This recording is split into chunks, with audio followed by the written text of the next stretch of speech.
भारत माता की, भारत माता की। गुड। जम्मू कश्मीर के लेफ्टिनेंट गवर्नर श्री मनोज जी सिन्हा, जम्मू कश्मीर के मुख्यमंत्री जनाब अमर अब्दुल्ला साहब, chief of army staff general Upendra Dwivedi, GOC northern command lieutenant general Prateek Sharma, GOC 15 corps lieutenant general Prashant Srivastava और हमारी आर्म्ड फोर्सेस के सारे ऑफिसर्स और मेरे बहादुर जवानों, सबसे पहले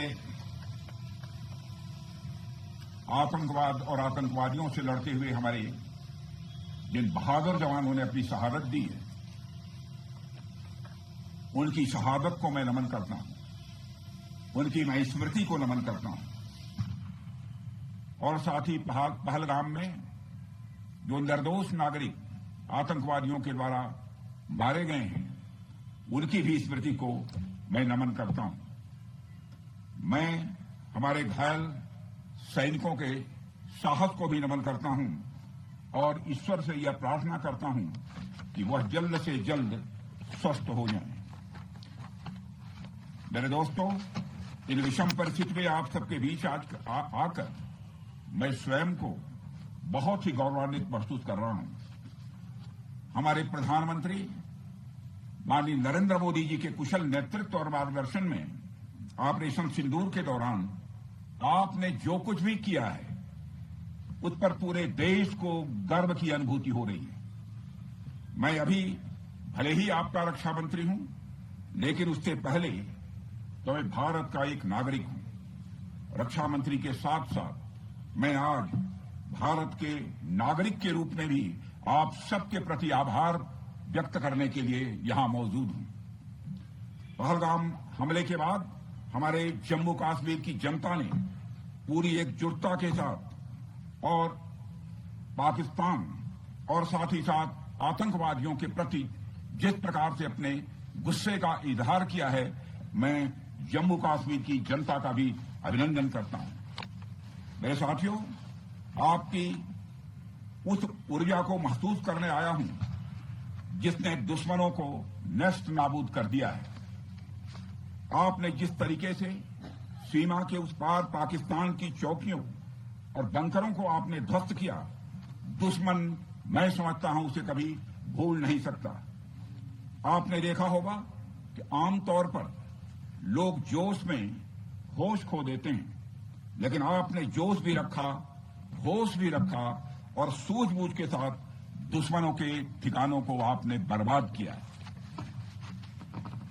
आज मैं यहां रक्षा मंत्री के साथ साथ एक मैसेंजर के रूप में भी आप सबके सामने मौजूद हूं। पूरे देश की शुभकामनाएं, उनकी प्रार्थनाएं और उनकी कृतज्ञता को लेकर आप सबके बीच यहां मैं मौजूद हूं।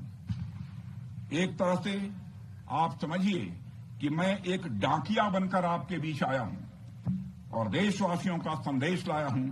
संदेश यह है कि हमें हमारी सेनाओं पर गर्व है। साथियों, ऑपरेशन सिंदूर सिर्फ एक ऑपरेशन का नाम भर नहीं है, बल्कि यह एक हमारी प्रतिबद्धता है, यह हमारा एक कमिटमेंट है। एक ऐसी प्रतिबद्धता जिसमें भारत ने दिखा दिया कि हम सिर्फ डिफेंस नहीं करते हैं, जब वक्त आता है तो हम कठोर निर्णय भी लेते हैं और कठोर कार्रवाई भी करते हैं। यह ऑपरेशन उस एक एक जवान की आंखों में देखा गया सपना था कि हर आतंकी ठिकाना, चाहे वह घाटियों में छुपा हो या बंकरों में दबा हो, हम वहां पहुंचेंगे और दुश्मन की छाती चीरकर हम उन आतंकी ठिकानों को खत्म करके ही हम वापस लौटेंगे। मेरे साथियों, ऑपरेशन सिंदूर आतंकवाद के खिलाफ भारत द्वारा चलाई गई अब तक के इतिहास की मैं मानता हूं यह सबसे बड़ी कार्रवाई है। 35-40 वर्षों से भारत सरहद पार से चलाए जा रही आतंकवाद का सामना कर रहा है। आज भारत ने पूरी दुनिया को यह साफ कर दिया है, यह स्पष्ट कर दिया है कि आतंकवाद के खिलाफ हम किसी भी हद तक जा सकते हैं। साथियों, आतंकवादियों ने पहलगाम में आतंकवादी घटना को अंजाम देकर भारत के मस्तक पर चोट पहुंचाने की कोशिश की है। भारत की सामाजिक एकता को तोड़ने का भी प्रयास किया गया है। उन्होंने भारत के माथे पर वार किया, हमने उनकी छाती पर वार किया है और छाती पर घाव किया है। पाकिस्तान के जख्मों का इलाज इसी बात में है कि वो भारत विरोधी और आतंकवादी संगठनों को पनाह देना बंद करे और अपनी जमीन का इस्तेमाल भारत के खिलाफ किसी भी सूरत में न होने दे। साथियों, आपको याद होगा कि लगभग 21 साल पहले स्वर्गीय अटल बिहारी वाजपेयी जी के सामने इसी पाकिस्तान ने इस्लामाबाद में डिक्लेरेशन किया था कि अब उनकी धरती से आतंकवाद एक्सपोर्ट नहीं किया जाएगा। मगर पाकिस्तान ने भारत को धोखा दिया है, पाकिस्तान ने भारत को छला है और आज भी वह धोखा दे रहा है। इसका खामियाजा अब उसको भारी कीमत करके भुगतना पड़ा है और यह कीमत यदि आतंकवादी वारदातें चलती रही तो लगातार यह बढ़ने ही वाली है। हमारे प्रधानमंत्री श्री नरेंद्र मोदी जी ने दो टूक शब्दों में आतंकवाद के खिलाफ भारत की नीति को रीडिफाइन कर दिया है, इसे परिभाषित कर दिया है, जो यह कहती है कि हिंदुस्तान की सरजमी पर किया गया कोई भी आतंकी हमला एक एक्ट ऑफ वार माना जाएगा। दोनों देशों में जो अंडरस्टैंडिंग बनी है फिलहाल वह इसी बात को लेकर है कि सरहद पार से कोई बेजा हरकत अब नहीं की जाएगी। अगर की गई तो बात निकलेगी तो बहुत दूर तक जाएगी। साथ ही हमारे प्रधानमंत्री ने यह भी साफ कर दिया है, आतंक और बातचीत कदापि एक साथ नहीं चलेंगे और अगर बात होगी तो आतंकवाद पर होगी और पाक ऑक्युपाइड कश्मीर पर ही होगी। साथियों, ऑपरेशन सिंदूर की कामयाबी ने पाकिस्तान में छिपे आतंकी संगठनों और उनके आकाओं को भी यह साफ बता दिया है कि वे कहीं भी अपने आप को महफूज और सुरक्षित न समझें। अब वे हमारे बहादुर भारतीय सेनाओं के निशाने पर हैं। दुनिया जानती है हमारी सेनाओं का निशाना अचूक है और जब वो निशाना लगाते हैं तो गिनती करने का काम वह दुश्मनों पर छोड़ देते हैं।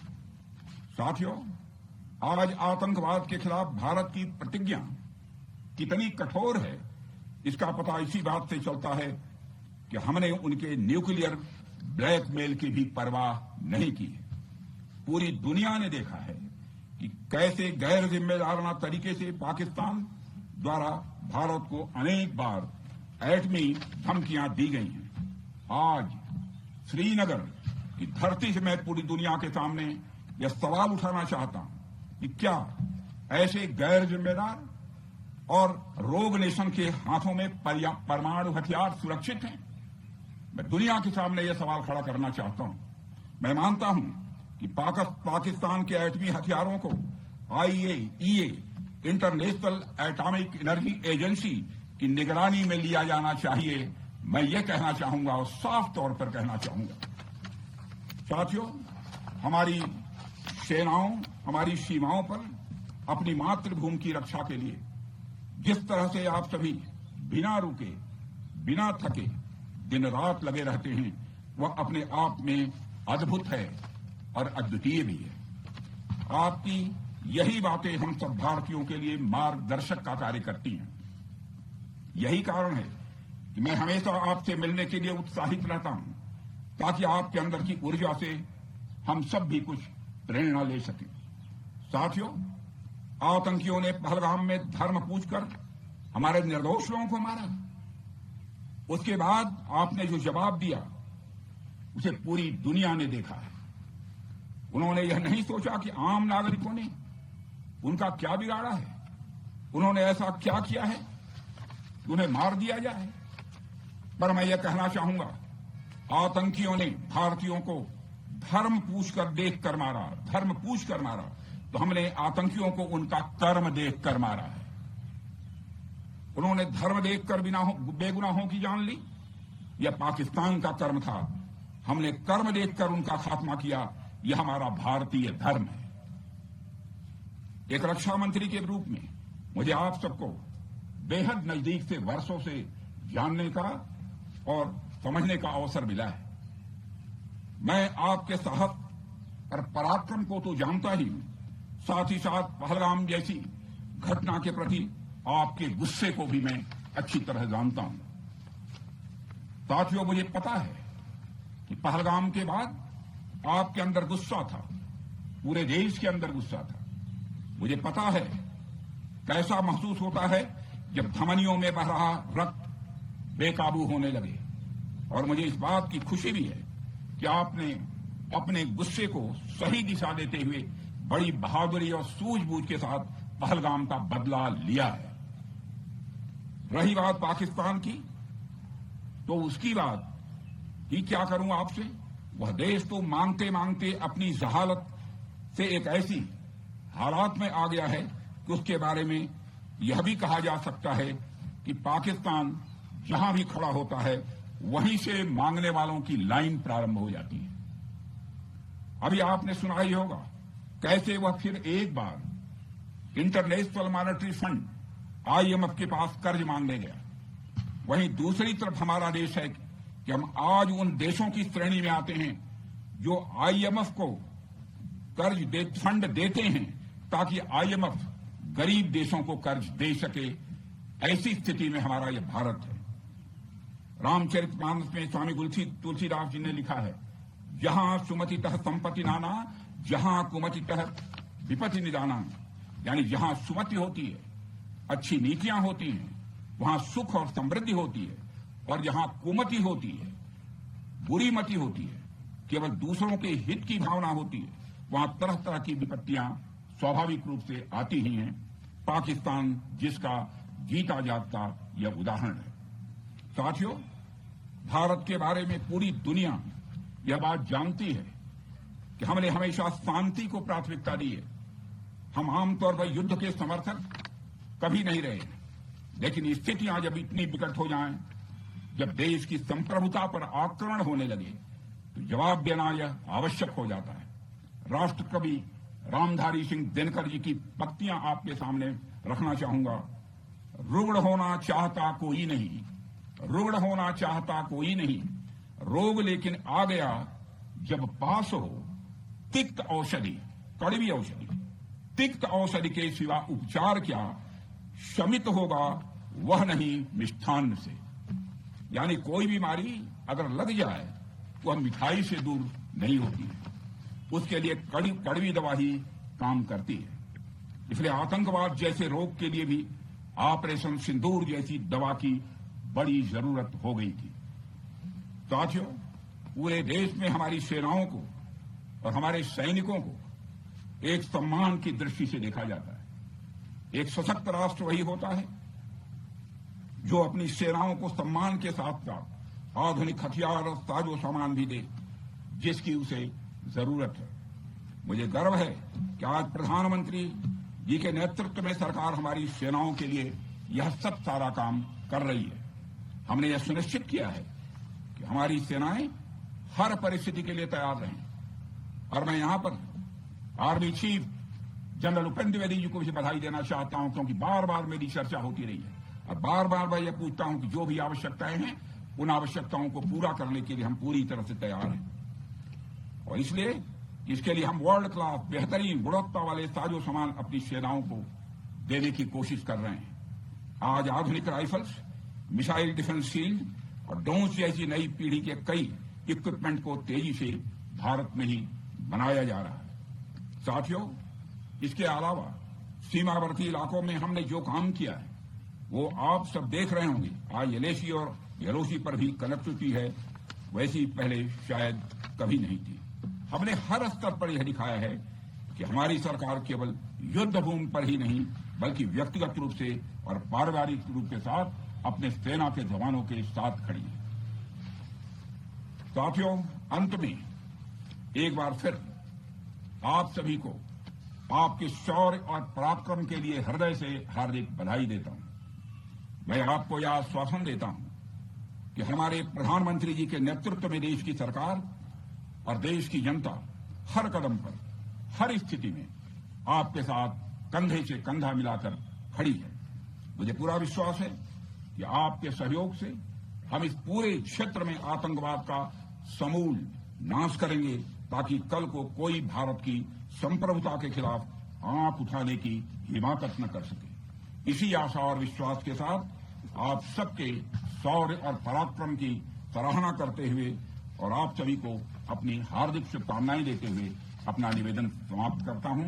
बोलिए जय हिंद, जय हिंद। यहाँ का घोष वाक्य क्या है? इस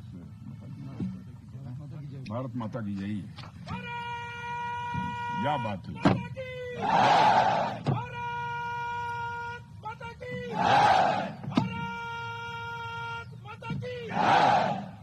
और अच्छी